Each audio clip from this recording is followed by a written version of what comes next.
Ding bong, ding bong, ding ding ding ding, ding bong, ding bong, bong bong, ding ding ding ding, ding bong, ding bong, ding ding ding ding, ding bong, ding bong, bong bong, ding bong, ding bong, bong, ding bong. Hello, hello, hello, hello, and welcome to another review of This Is a Wonderful Life.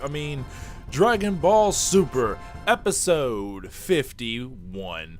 So we're going to jump right into it. We get right into it with the beginning of Bulma showing off that she has saved the time machine from long ago. Everybody finds out about it, even the people who didn't know about it. Goku didn't know about it because he was sick, and everybody else was out dealing with the androids. And this is where it gets a little weird because it shows some scenes from the last, series. But then out of nowhere, from the exact same thing, it shows brand new animation. And it's like completely newly animated stuff. It's just completely off-putting to what they just showed. But they do also they reveal that Trunks is the one that wrote Hope on the time capsule, which, shout out to Geekdom 101, made a video about it. I don't know if I have a right to link that, so I won't. But he explained who wrote Hope, and Dragon Ball Super has fixed the past mistake where they made it seem like Bulma wrote it. It ended up being Trunks.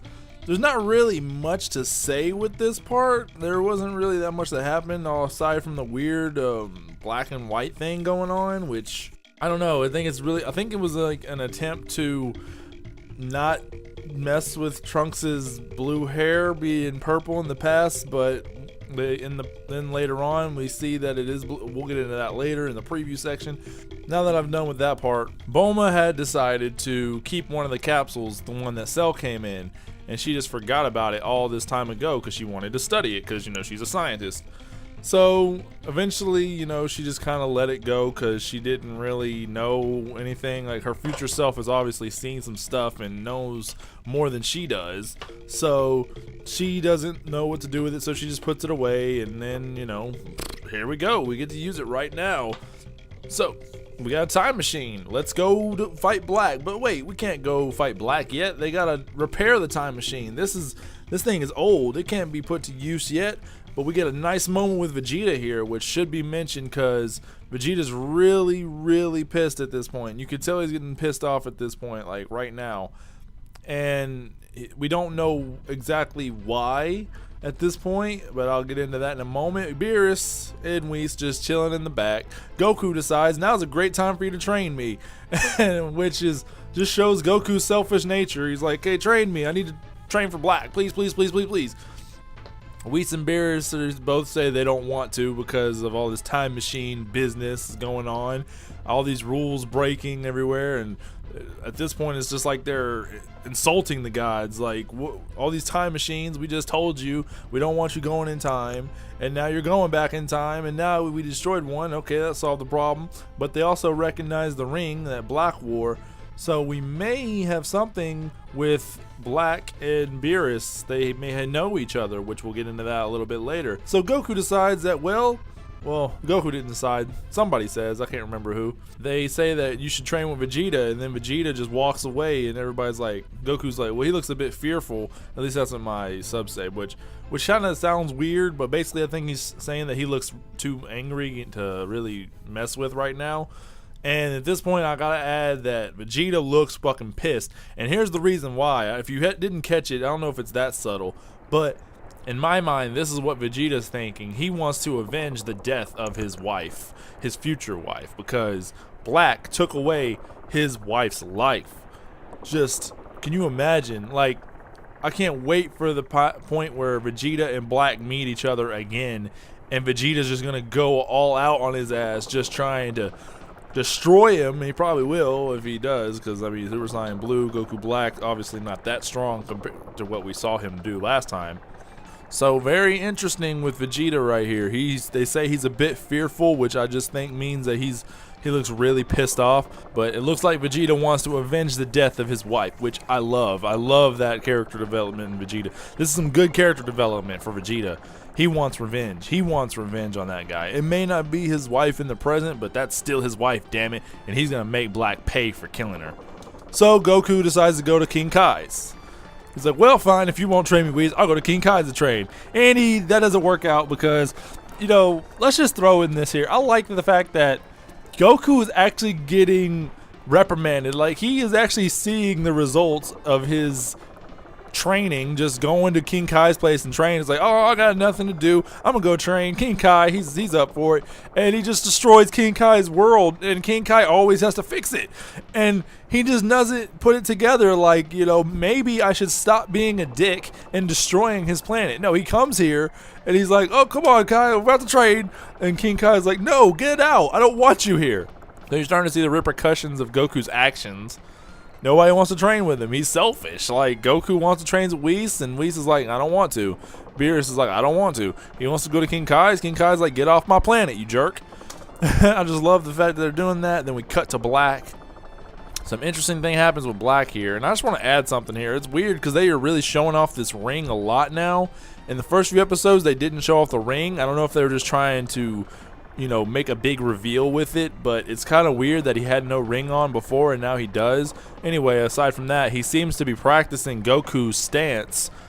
It would seem to me that after fighting Goku, he's learned how to develop his fighting style to be like Goku's, and they have a nice little moment to show this where you see Goku Black getting in the stances of Goku before he starts to fight. If you realize, he didn't do this before when he fought Goku. He wasn't that way. But now he's seeing Goku fight.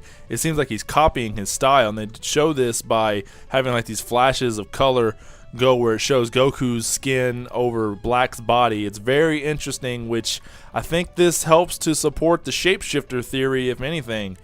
And at this point, we realize that maybe Goku Black didn't know who Goku was exactly. I think he may have just heard legend of him. But now that he's fought him, he really wants to learn how to be like Goku. He's like, this movement suits this body. So I think at this point, it pretty much recognizes the fact that Goku Black is not in his original form. So Shapeshifter is possibly exactly what he is.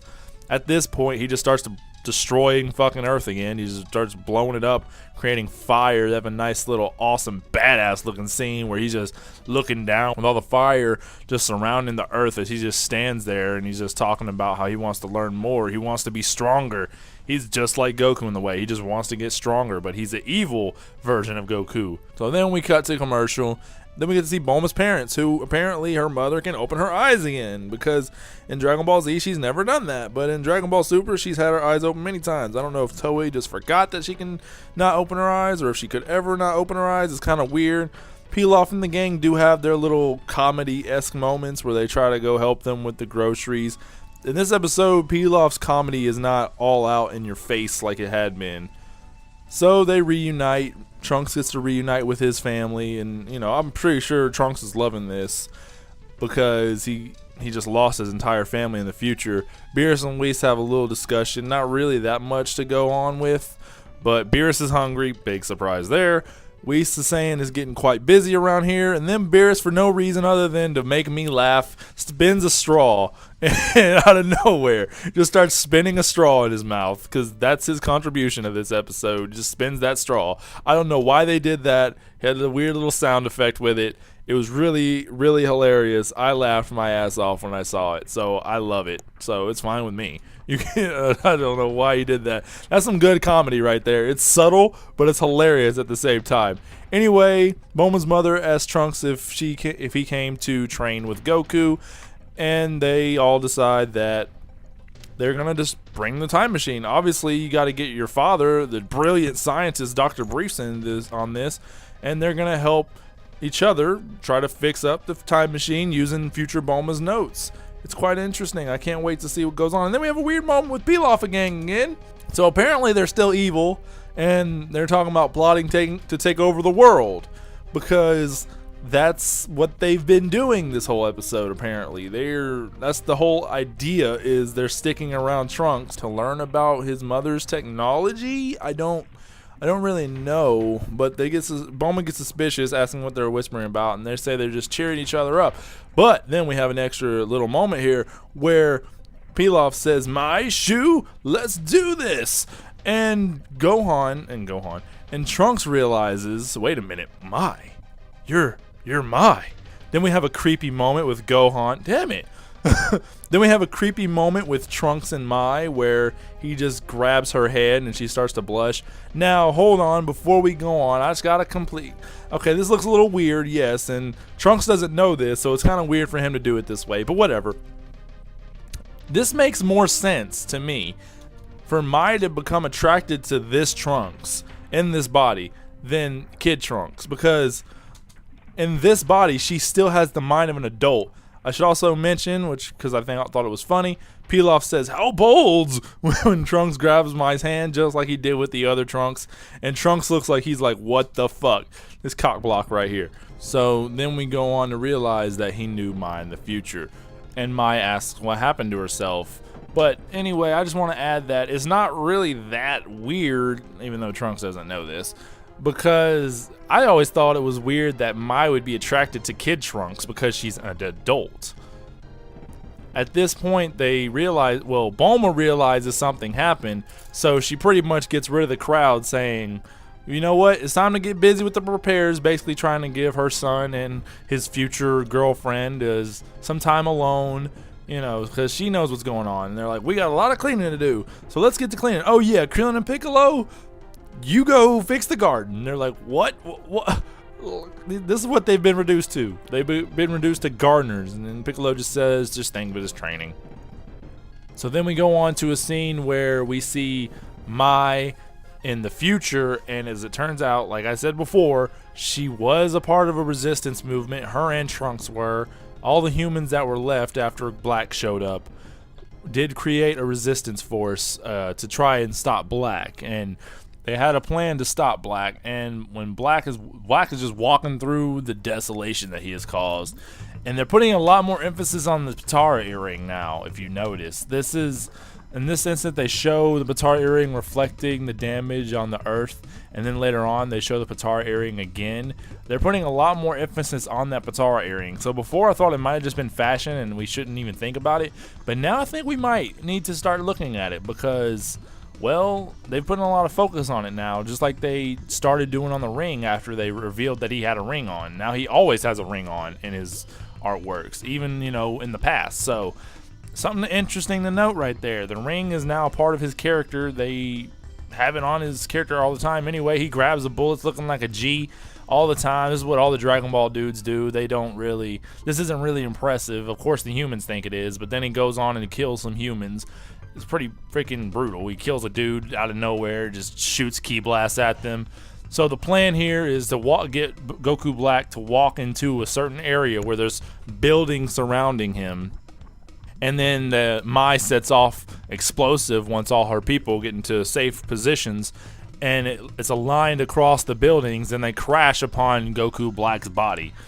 Not like this would work. I don't know how stupid these humans are. I don't know how recent this was. Well, hold on. I don't know how recent this was to his becoming a part of their lives, but they should have known better. I think this may have not been the main goal, because after they fall and Black reveals that he escapes, well, not escapes, he just bursts through the buildings after they've crumbled. Trunks comes in and he starts to fight. This is probably one of the very first fights we see with him and Black.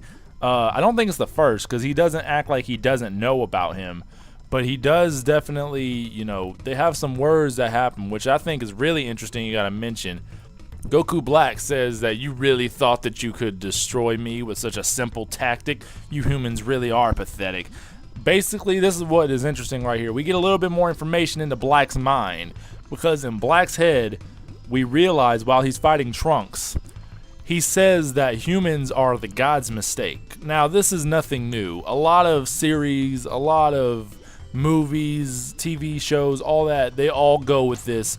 Man is evil, which is just known knowledge. Man is evil, because Black says that humans are the mistake that the gods don't want to admit to making, so he's going to take it upon himself that he will destroy all of them and fix the gods' mistake, because he is of a higher power. He has seen the past and the present. He has seen what mankind has done, so he has deemed them to be unworthy of living.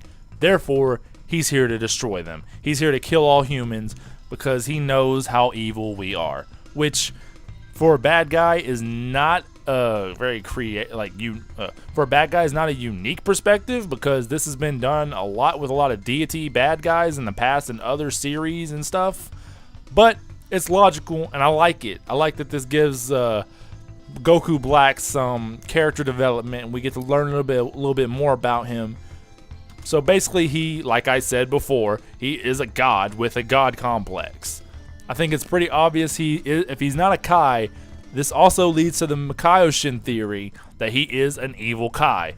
I think that theory is really strong now. The shapeshifter is really strong now. He could be both, but we have a amazing, scary looking face on Goku Black when he says, "I'm gonna annihilate the humans on the gods' behalf who won't admit their future." So Trunks is like, "That's not for you to decide, you bastard, you bullshit." He is cursing a lot in this saga. It's like, "That's bullshit. That's not for you to decide." So he goes after him and he attacks Black, and this is where Black says something interesting. This is just fun. It's interesting because this is pretty much what Dragon Ball is all about. He says that you are so immature to think that you can use your emotions to attack me and actually get somewhere with it, before he blasts Trunks down into the ground with a ki blast. Which is funny because this, like I just said, that goes against everything Dragon Ball. What happened with Frieza? Goku got his emotions up. What happened with Gohan? Gohan got his emotions high against Cell because of everything that happened. So this is going against everything we've learned in Dragon Ball, where your emotions make you stronger. In this case, they actually hurt Trunks, and Black recognized that, and he's like, just because you're angry doesn't mean that it's gonna give you the power to defeat me. So Trunks tries to shoot Ki Blast. At this point, he's lost his Super Saiyan. I didn't mention that before. He was in the Super Saiyan state when he came to attack Black. Black knocks the Super Saiyan out of him. He starts shooting the Ki Blast. Mai saves Trunks with a flash grenade, and then she takes Trunks to safety. Then we have a moment. I think this is a point where Mai and Trunks' relationship really started to blossom. Not to say it hadn't already started, but this is the moment where Mai and Trunks' relationship really starts to blossom, because Trunks is lying down as she is tending to his wounds, and she said that we also reveal for a fact, I'm sure we figured this because of the androids, but Korin is dead. They say he's gone, so there's nothing. I don't think he would just leave. So we do find out Korin is dead in the future. We don't know how. I'm guessing the androids found the lookout. I don't know. It's a very strange thing they never really explain. It's possible they just blew it down and didn't realize it, but still. But this is where we see Trunks and Mai have their first little moments together, well, that we get to see. And she says that you're our hope. And then Trunks progresses to say he's losing will to fight at this point, really. From what I'm looking at, it looks like he's losing will, because he says this hope has been saved so many times.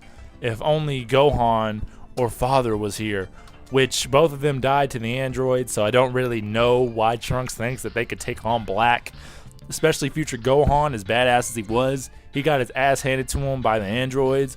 Well, Jinzo Ninjins, if you want to be proper.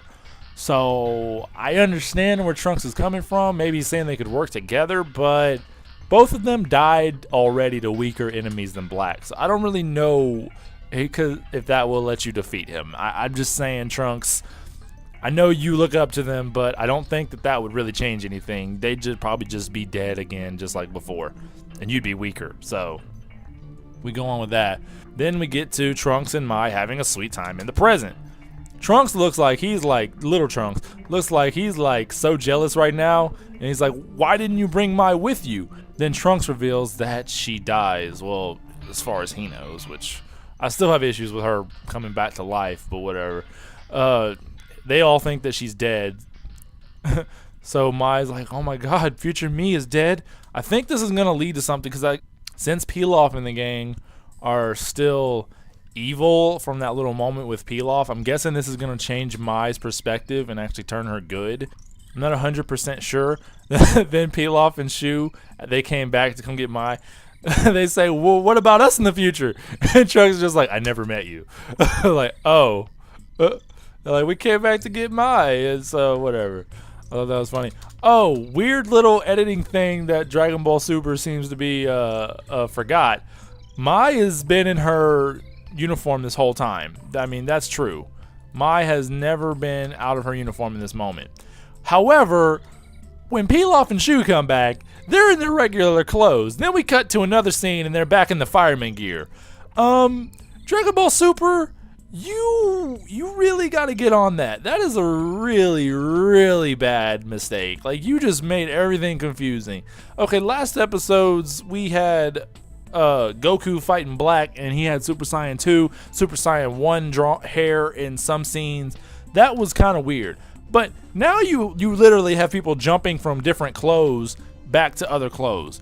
That is just, come on, Super. I mean, the animation in this episode wasn't terrible, but that is just bad. That is just bad. And you know I'm not the only person who noticed that. Somebody else noticed that. Like, they should not be in their fireman uniforms, or they should have never not been in their fireman uniforms. You gotta pick one. Anyway, at this moment, we see that Mai has grown to have a thing for future Trunks, which kind of sucks for present Trunks, but makes more sense. Trunks says he wants to help with cleanup, so then Goku appears out of nowhere because nobody wants anything to do with him. And Trunks says, I thought you went to go train with Kaio-sama. And Goku's like, oh, he's in a bad mood right now. Still not understanding why people hate him. But he has a nice moment with Trunks where he says that he needs to take a break. You've been through a lot right now, and you really just need to relax for a moment. Mai, Shu, Little Trunks, and Pilaf are all cleaning the ship, along with Bulma and them, obviously. But Mai says something like, oh, the man with the mask, which, thanks to a friend of mine on Facebook, had explained to me the mask meant the scarf, because I was confused by that. I don't know why she just didn't say sword. Would have been so much easier. She says the man in the mask is so handsome. And then Bulma recognizes that she sounds like a grown woman. And then Pilaf and the gang are like, oh shit, that's silly. And Trunks is obviously heartbroken because he's like, man, I had this chick. No, he doesn't. Cockblock by your future self. Isn't that some shit, man? I'm so sorry, Trunks. I'm so sorry. I just want to add this real quick. Something that really still bugs me, two things that bug me. In Dragon Ball Super, they have not revealed what happened to Mai, Shu, and Pilaf. You have to watch the movie to know why the joke is that, oh, you sound like an adult, we're not really kids type thing. You have to watch the movie to get that joke. The second thing that really bothers me is that Bulma does not recognize them. I don't care how long it's been. Now she's heard their names. She should at least put something together that they were the same people. I don't know. This is really weird. I don't think either of these things are ever going to be addressed in this series, but it bugs me. So let's move on to Beerus and Whis, where we have a very interesting conversation with the two of them. Beerus and Whis are talking about how Black's key was very strange, and that Beerus may have known him. He may have met this black guy before. That sounded terrible. So Whis says he'll look into it. That's great. We'll find out more about that, next episode, I'm sure. But Beerus is still hungry. We don't get anywhere. We go on to the ending theme, which I will add real quick. I'm not going to make a section for it. But when you look at the lyrics actually do work with this arc. However, the song sounds really upbeat. It's not that upbeat in a way. If you listen to the lyrics, it's kind of like a hopeful sound. So I guess it kind of makes sense when you put it like that. Anyway, previews. Here's what everybody's been waiting for. I don't care who you are. I don't care what you do. I don't know anybody who has not been waiting for this moment right here. Trunks and Gohan meet. First of all, I've been waiting for Trunks and Gohan to meet since the beginning. And I've been waiting for Gohan to show his happy ass since the first episode. But we do see that green Kai, who I'm not going to say his name, and I think I said it in the past, just to, make it seem, more intense. I don't know, whatever. We're not going to say his name, but we see the green Kai. We're going to learn more about that green Kai. I think he might be Black. I'm just going to go ahead and say it right now. I think that green Kai is Black's real form. But Gohan and Trunks are going to meet each other. They have a hilarious moment where Trunks looks like he's dumbfounded by the fact that Gohan is in his Saiyaman outfit, acting like a goofball. So it's going to be a good episode. I can't wait to see how Trunks reacts to seeing Gohan. Even Goku says, it's been a while since Trunks has met him. I wonder how he's going to react to Gohan becoming a scholar. I think it's going to be a great episode. We do see future Gohan, which obviously is talking about the past, and Trunks has blue hair, which comes back to what I was talking about earlier, where they use the gray over it. So now I don't know what they're doing. They're just fucking with everybody's heads. Trunks has blue hair in these scenes, and this is the past scenes with him and future Gohan back in the future before he came to the present time. So I don't know what they're doing at Toei. These people were just fucking with our heads. At first I thought they did the gray wash to cover up the fact that his hair should be purple in the past, but now no, Toei don't give a fuck. They're just fucking with us at this point. I am convinced at this, but I'm excited to see future Gohan again. Who hasn't been excited to see that? We find out that Goku Black is from Universe 10, so I'll be the first to admit, all the people who said that it was Goku from another universe, you were half right. It is from a different universe, which I'm excited because we get to see more universes now. I want to see Universe 10. I can't wait to go there. So anyway, I'm guessing that Beerus and Beast are going to... Beerus and Beast? What the hell? I'm guessing that Beerus and Whis are going to take Goku to Universe 10 to start to piece together who Black truly is. And we have a sweet moment with Gohan and Trunks sitting on a swing set. And, pans in the foreground. It's a really beautiful scene. It's the type of scene that I feel like Trunks is really going to enjoy. It's something that he's never going to get to see with his future Gohan, because he's never going to get to see his mentor have a family and just be a normal guy. Like, these little moments are very small, and it's going to be really sweet. I hope this leads to Gohan doing something, because keep in mind, when Trunks left, Gohan was the strongest person on Earth, bar none. But now Gohan isn't even in the top 3. So I'm interested to see what's going to happen. I'm hoping that this will reignite something in Gohan, finding out about his future self, what happened to his future self. Even though he should have had his fire reignited like episodes ago with the whole thing with I want to protect my family, but that seems to have gone to the wayside. And I hope that this really lights a fire, because yes, Gohan doesn't have to be a fighter to be a good character, but in this series, if you're not a fighter, you're not going to get that much attention. That being said, I do enjoy how they're using Bulma this arc. It's really good to see Bulma being useful again, and it's awesome. She's not a fighter, but they're finding use for her using her brain. I don't know why they can't do that with Gohan. Gohan is a smart guy. Why can't we incorporate that into enemies? Why can't we incorporate that? Why can't he help them find out weaknesses to certain bad guys? Like, why can't he piece together things? You have one of the smartest people who can also put up a fight, and you're not utilizing him. So hopefully this leads to something with Gohan. I'm not wanting Gohan to be like Absalom Gohan, which I think that series, all respect to the creator and everything, I don't really like that series. I don't like series that just force Gohan to be a strong guy just to be a strong guy. Dragon Ball Super needs to make it seem more organic if they are doing that. But I'm excited for that episode. I think everybody is excited for that episode before they saw it. And that's it. We'll see you next review. Peace out, peeps.